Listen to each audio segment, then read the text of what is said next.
Dear students, आज की class में हम लोग डिफरेंस देखेंगे कॉन्ट्रैक्ट ऑफ गारंटी में और कॉन्ट्रैक्ट ऑफ इंडेमनिटी में। दोनों में क्या डिफरेंस है। लास्ट क्लास में मैंने आपको कॉन्ट्रैक्ट ऑफ इंडेमनिटी और कॉन्ट्रैक्ट ऑफ गारंटी के बारे में बताया था। एक मिनट जरा। कॉन्ट्रैक्ट ऑफ गारंटी और कॉन्ट्रैक्ट ऑफ इंडेमनिटी के बारे में लास्ट टाइम हम लोगों ने डिस्कस किया था। कॉन्ट्रैक्ट ऑफ इंडेमनिटी मैंने सेक्शन 124 में आपको बताया था और कॉन्ट्रैक्ट ऑफ गारंटी मैंने 126 में बताया था। कॉन्ट्रैक्ट ऑफ इंडेमनिटी और कॉन्ट्रैक्ट ऑफ गारंटी में डिफरेंस बताने से पहले एक बार मैं फिर से आपको याद दिला दूं कि कॉन्ट्रैक्ट ऑफ इंडेमनिटी क्या है और कॉन्ट्रैक्ट ऑफ गारंटी क्या है।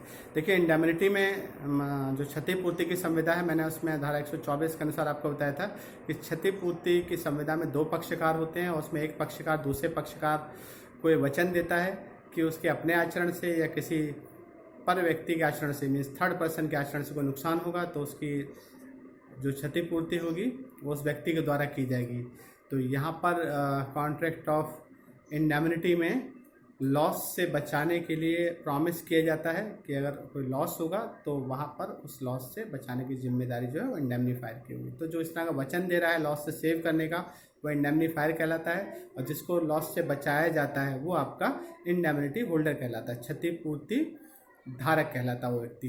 तो ये तो कॉन्ट्रैक्ट ऑफ इंडेमनिटी हुआ। कॉन्ट्रैक्ट ऑफ गारंटी में मैंने आपको बताया था कि कॉन्ट्रैक्ट ऑफ गारंटी में एक व्यक्ति जो है दूसरे व्यक्ति को वचन देता है कि अगर किसी पर व्यक्ति ने अपने वचन का पालन नहीं किया या अपने दायित्व का निर्वहन नहीं किया तो उसके वचन का पालन, उसके दायित्व का निर्वहन उस व्यक्ति के द्वारा किया जाएगा।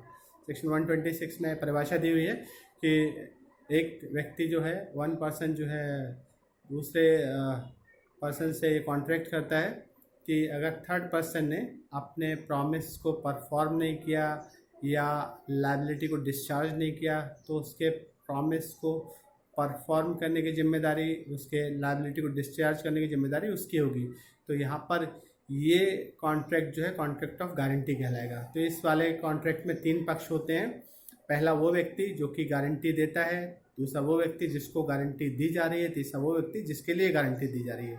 तो जो गारंटी देता है वो श्योरिटी कहलाता है, मीन्स वो प्रतिभू कहलाता है, और जिसको गारंटी दी जाती है वो आपका लेनदार कहलाता है, क्रेडिटर कहलाता है, और जिसके लिए गारंटी दी जा रही है वो आपका मूल ऋणी कहलाता है, प्रिंसिपल डेटर कहलाता है। सपोज एग्जांपल के लिए मैंने आपको बताया था कि जैसे किसी व्यक्ति को पैसे की जरूरत है, उधार लेने आपके पास आया है और आप कहते हैं कि आप श्योरिटी दीजिए, हमें आप पर भरोसा नहीं। वो कहते हैं ठीक है मोमेन सर की आपको श्योरिटी दिलवा देंगे। तो यहाँ पर मैं एश्योर करूँ कि इन पर आप भरोसा कीजिए, ये आपको पैसा वापस कर देंगे। अगर ये पैसा वापस नहीं करेंगे तो मैं इनके पैसे को वापस करूँगा। तो यहाँ पर देखिए ये कॉन्ट्रैक्ट ऑफ गारंटी है, मैं यहाँ पर श्योरिटी दे रहा हूँ तो मैं यहाँ पर श्योरिटी कहलाऊँगा, आप क्रेडिटर कहलाएंगे, मीन्स आप लेनदार कहलाएंगे, जिसने पैसा उधार लिया वो मूल ऋणी कहलाएगा। तो ये प्रत्याभूति की संविदा है। तो प्रत्याभूति की संविदा में एक व्यक्ति दूसरे व्यक्ति से संविदा करता है कि अगर थर्ड पर्सन ने अपने प्रॉमिस को परफॉर्म नहीं किया, अपनी लायबिलिटी को डिस्चार्ज नहीं किया तो उसके प्रॉमिस को परफॉर्म करने की जिम्मेदारी, उसकी लायबिलिटी को डिस्चार्ज करने की जिम्मेदारी उसकी होगी। तो ये आपका कॉन्ट्रैक्ट ऑफ गारंटी है। तो यहाँ पर हम लोग देख चुके थे, इसके बारे में काफ़ी कुछ समझ चुके थे। अब हम लोग डिफरेंस देख लेते हैं जल्दी से। यहाँ पर देखिए डिफरेंस की बात करते हैं तो डिफरेंस में सबसे पहला डिफरेंस जो है एक सेक्शन का हो जाता है। इधर मैंने लिखा हुआ difference between contract of guarantee and contract of indemnity. प्रत्याभूति की संविदा एवं क्षतिपूर्ति की संविदा में अंतर। आप अपने हिसाब से इधर उधर भी कर सकते हैं प्रोविजन, कोई दिक्कत नहीं है। यहाँ पर मैंने कॉन्ट्रैक्ट ऑफ गारंटी के बारे में लिखा हुआ है, इस तरफ मैंने कॉन्ट्रैक्ट ऑफ इंडेमनिटी के बारे में लिखा हुआ है। तो सबसे पहला अंतर जो होता है वो होता है धारा का। जैसे प्रत्याभूति की संविदा की परिभाषा जो है सबसे पहले कहाँ दी हुई है, मैंने बताया था आपको सेक्शन 126 में। तो पहला डिफरेंस इसमें यही होता है कि प्रत्याभूति की संविदा को धारा 126 में परिभाषित किया गया है। जो contract of guarantee define in section 126, जबकि कॉन्ट्रैक्ट ऑफ इंडेमनिटी कहाँ पर डिफाइन है, सेक्शन 124 में। क्षतिपूर्ति की संविदा को धारा 124 में परिभाषित किया गया। दूसरा अंतर आप इसे बता सकते हैं पक्षकारों को लेकर कि प्रत्याभूति की जो संविदा है इसमें तीन पक्ष होते हैं। पहला प्रतिभू, दूसरा मूल ऋणी, तीसरा आपका लेनदार। There are three party in the contract of guarantee. First one is surety, second one is principal debtor, third one is creditor. मैंने सेंटेंस पूरा नहीं लिखा, आपको पूरा लिखना है, इस तरह से मत लिख दीजिएगा परीक्षा में। दूसरा मैंने इस तरफ लिखा है अंतर, यहाँ तीन पार्टी होती है प्रत्याभूति की संविदा में, लेकिन जो क्षतिपूर्ति की संविदा है इसमें दो पक्ष होते हैं। पहला क्षतिपूर्ति रक्षक, दूसरा क्षतिपूर्ति धारक। There are two party in the contract of indemnity, indemnifier and second indemnity holder, right.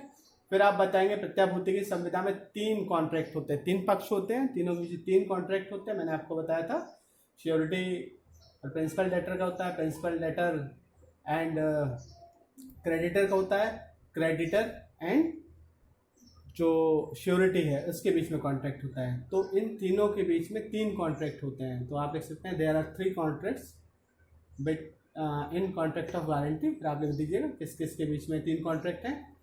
और आप बताएंगे फिर इधर कॉन्ट्रैक्ट ऑफ इंडेमनिटी में केवल एक कॉन्ट्रैक्ट होता है, 2 पक्ष होते हैं, एक कॉन्ट्रैक्ट होता है, वो भी क्षतिपूर्ति करने का। तो आप ये भी अंतर लिख सकते हैं। और चौथा अंतर आप लिख सकते हैं कि जो कॉन्ट्रैक्ट ऑफ गारंटी है इसमें लायबिलिटी ली जाती है किस चीज़ के लिए, प्रॉमिस को परफॉर्म करने की, या जो लायबिलिटी ली है उसको डिस्चार्ज करने की। 2 चीज़ें वहाँ देखिए, किसी वचन का पालन करने की यहाँ पर गारंटी दी जाती है, या किसी व्यक्ति ने जो अपने ऊपर दायित्व लिया है उसको पालन करने की बात यहाँ पर कही जाती है। वो तब जबकि वो व्यक्ति अपने वचन का पालन ना करे, अपने दायित्व का निर्वहन ना करे, तब होगा। तो मैंने यहाँ लिखा है जो कॉन्ट्रैक्ट ऑफ गारंटी इसमें प्रॉमिस होता है, promise to perform, to promise और discharge the liability of the third person in case of his default. जो पर व्यक्ति है उसके वचन का पालन या उसके दायित्व को निर्वहन करने की संविधा यहाँ पर की जाती है। कब? जबकि वो पर व्यक्ति अपने वचन का पालन न करे, अपने दायित्व का निर्वहन न करे। जबकि कॉन्ट्रैक्ट ऑफ इंडेमनिटी में क्या होता है, promise to save from the loss caused by him और बाय द थर्ड पर्सन। क्षतिपूर्ति की संविधा में जो वचन देने वाला व्यक्ति है वो ये वचन देता है कि अगर उसके अपने आचरण से या किसी थर्ड पर्सन के आचरण में, पर व्यक्ति के आचरण से को नुकसान होगा तो वहाँ पर उसकी क्षतिपूर्ति उसके द्वारा की जाएगी। तो यहाँ पर ये जो है आपका कॉन्ट्रैक्ट ऑफ इंडेमनिटी है। ये आपके यहाँ पर डिफरेंस है, आपसे डिफरेंस पूछे जाते हैं तो इन डिफरेंस को अच्छे से समझ लीजिएगा, याद कर लीजिएगा। और यहाँ पर मैंने सेंटेंस हाफ लिखे हैं, मैंने हालांकि पूरा आपको एक्सप्लेन किया है, तो आप इस तरह शॉर्ट में नहीं लिखेंगे जैसे मैंने लिखा है, मैंने समझाने के लिए शॉर्ट में लिखा है, आप इसको पूरा लिखेंगे जैसे मैंने लिखा हुआ है 3 पार्टीज यहाँ पर लिखा है शॉर्ट, सॉरी 3 कॉन्ट्रैक्ट 3 पार्टीज। तो आप इस तरह से नहीं लिखेंगे, आप लिखेंगे in the contract of guarantee there are 3 contracts between the parties. फिर आप बताएंगे कौन कौन से 3 कॉन्ट्रैक्ट्स हैं। There are 3 parties in the contract of guarantee, surety, principal debtor, creditor, ये आप बताएंगे, ठीक है। तो आपको शॉर्ट में लिखना, फुल में लिखना है। तो आज के लिए इतने रखते हैं, नेक्स्ट क्लास में हम लोग नेक्स्ट टॉपिक के साथ मिलेंगे। Thank you.